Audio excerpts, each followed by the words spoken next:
హిందువులు ఉండాలంటే ఆదాయ ఉత్తర భారతీయ జనతా పార్టీ ఉండాలా? మేమందరం హిందువులు కాదా? దాన్ని కాపీరైట్ రాసిచ్చారా? తల నుంచి ఒకటి పుట్టాడు, కాళ్ళ నుంచి ఒకటి పుట్టాడు.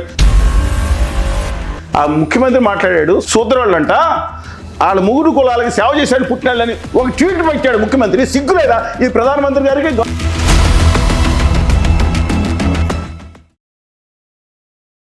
నమస్తే, వెల్కమ్ టు తెలుగు రాజ్యం. ఈరోజు మనతో పాటు ఉన్నారు ప్రముఖ సామాజిక ఉద్యమకారులు చలసాని శ్రీనివాస్ గారు. సార్ నమస్తే. నమస్కారం, అందరికీ నమస్కారం. ఎన్నికల ప్రక్రియ మొదలైన సందర్భం నుంచి మమతా బెనర్జీ గారు కేంద్ర ప్రభుత్వం మీద విమర్శలు చేస్తూనే ఉన్నారు. అక్కడ వ్యవస్థల్ని అడ్డం పెట్టుకొని కుట్ర చేస్తుంది బీజేపీ ఎన్నికలు గెలవటానికని ఆవిడ విమర్శలు చేస్తూనే ఉన్నారు. గత మూడు పర్యాయాలుగా మమతా బెనర్జీ గారు గెలుస్తూనే వచ్చారు. ఎన్నికల్లో ఆవిడ గెలిచారు. ఈసారి మాత్రం చాలా తీవ్రమైన పోటీ ఉంది. బీజేపీ అధికారాన్ని చేజిక్కించుకోబోతోంది అనే ఒక సూచనప్రాయంగా సర్వేలు అయితే చెప్తున్నాయి. ఎందుకు ఈ పరిస్థితి వచ్చిందంటారు? అంటే మీరు విశ్లేషణ అడుగుతున్నారా, అసలు నిర్ణయానికి వచ్చారా? విశ్లేషణే సార్. ఇప్పుడు అస్సాం ఒకటికి బీజేపీ వచ్చితే కనబడుతుంది. పాండిచ్చేరి కూడా ఉత్తర భారతీయ జనతా పార్టీకి సంబంధించిన పక్షాలు అధికారంలోకి వచ్చేటట్టున్నాయి. కానీ తమిళనాడులో అయితే డిఎంకేకి ఎక్కువ ఛాన్స్ ఉన్నాయని చెప్పి చెప్తూ ఉన్నారు. అంటే గత 3 ఎన్నికల్లో ఎలాంటి టఫ్ ఫైట్ ఇవ్వలేదు బీజేపీ, బట్ ఈసారి మాత్రం చాలా హోరాహోరీ నడుస్తోంది. బీజేపీ చాలా పట్టుబడుతోంది బెంగాల్లో ఎట్టి పరిస్థితుల్లో ఉన్న ఉత్తర భారతీయ జనతా పార్టీ చాలా కసితో ఉన్న నేపథ్యంలో రెండో సెకండ్ థాట్ లేదు దాంట్లో. అక్కడ నేను ఎందుకు చెప్తానంటే మీకు ఈయన ఇదిగోండి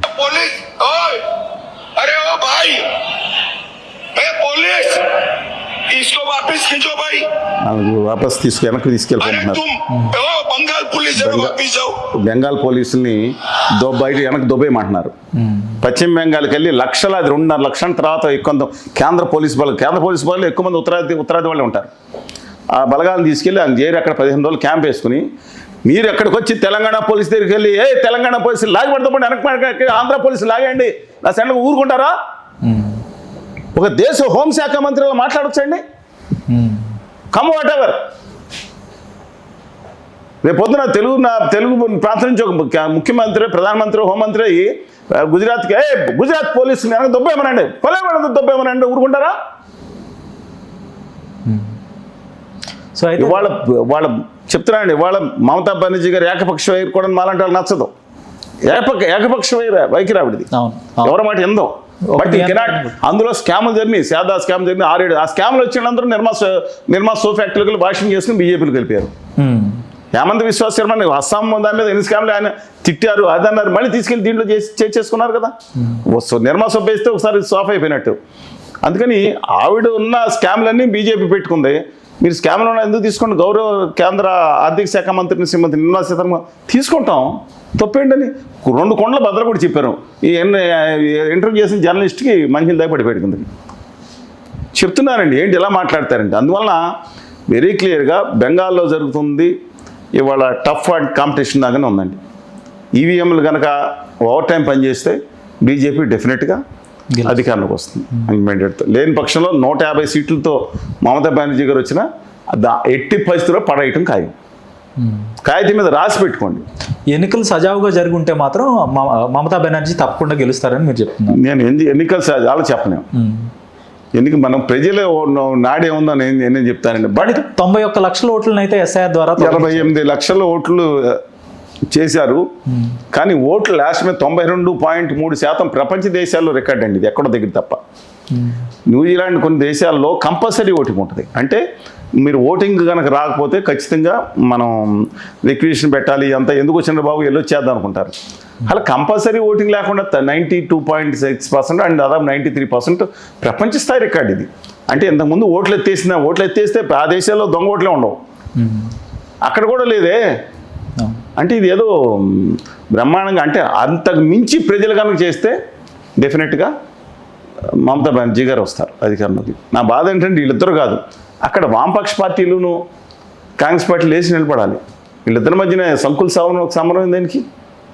ఆల్టర్నేటివ్ ఉండకూడదా ఈ దేశంలో? ఒకవేళ బీజేపీ అధికారంలోకి వస్తే బీజేపీ అయితే మమతా బెనర్జీని ఎలా అయినా ఆ పార్టీని నిర్వీర్యం ఇప్పటికే అన్ని విధాలుగా చేశారు కదండి. నరక యాతన పెట్టారు. ఆవిడకి ప్రపోజ్ చేసిన వ్యక్తి మీద కేసులు పెట్టారు.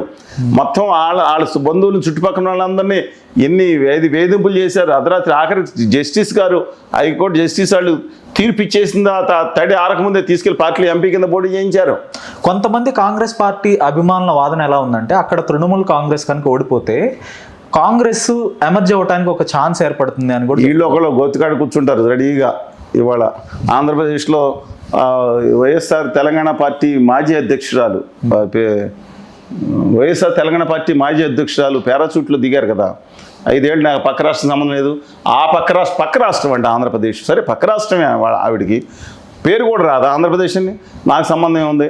నేను ఒక తెలంగాణలో పుట్టాను, ఇక్కడే పెరిగాను, ఇక్కడే పెళ్లి చేసుకున్నాను, ఇక్కడే పిల్లల్ని కన్నాను, ఇక్కడే చదువుకున్నాను, నా జీవితం చనిపోయేదంటావు ఇక్కడే అన్నట్టు మాట్లాడిన వాళ్ళు ఆ పక్క రాష్ట్రం ఏం సంబంధాన్ని ఎవరు దింపేశారు? హెలికాప్టర్లు ఎక్కడిని దింపారు? నేను అడుగుతున్నాను. అలాంటిది ఉండదండి. ఓకే, బీజేపీ ఇంతలా బెంగాల్ మీద గురి పెట్టడానికి కసి ఉత్తర భారతీయ జనతా పార్టీ ఉత్తరాదిని కంప్లీట్గా చేజిక్కించుకోవాలి.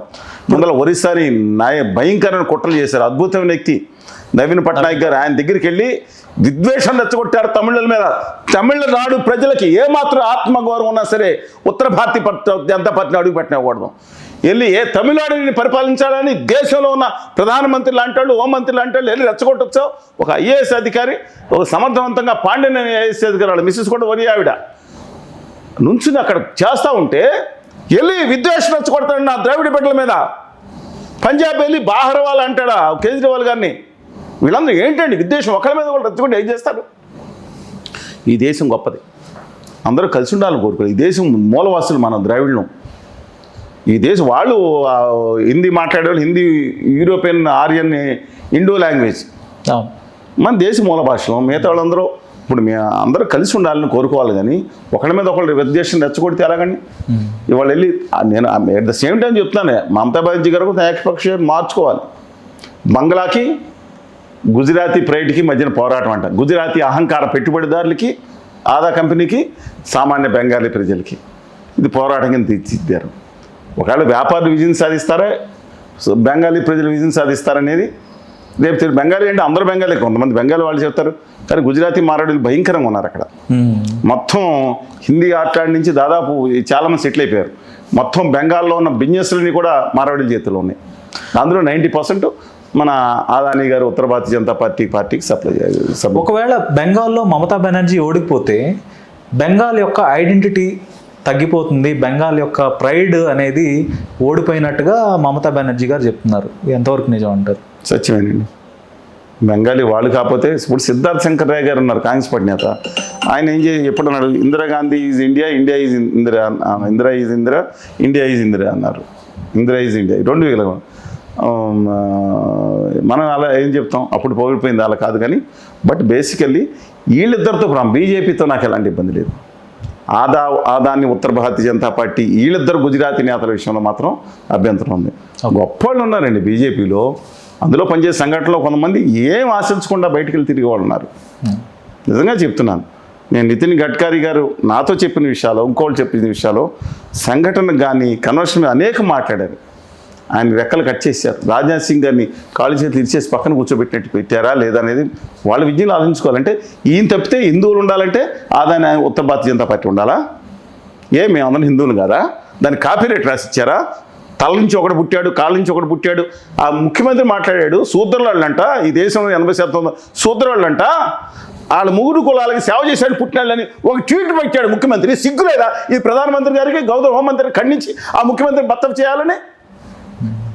ఎందుమాట ఈ శూద్రులు అని చెప్పుకునే ఆంధ్రప్రదేశ్ తెలంగాణ ముఖ్యమంత్రికి ఏమైంది? ఎందుకు నిలదీయలేకపోతున్నారు?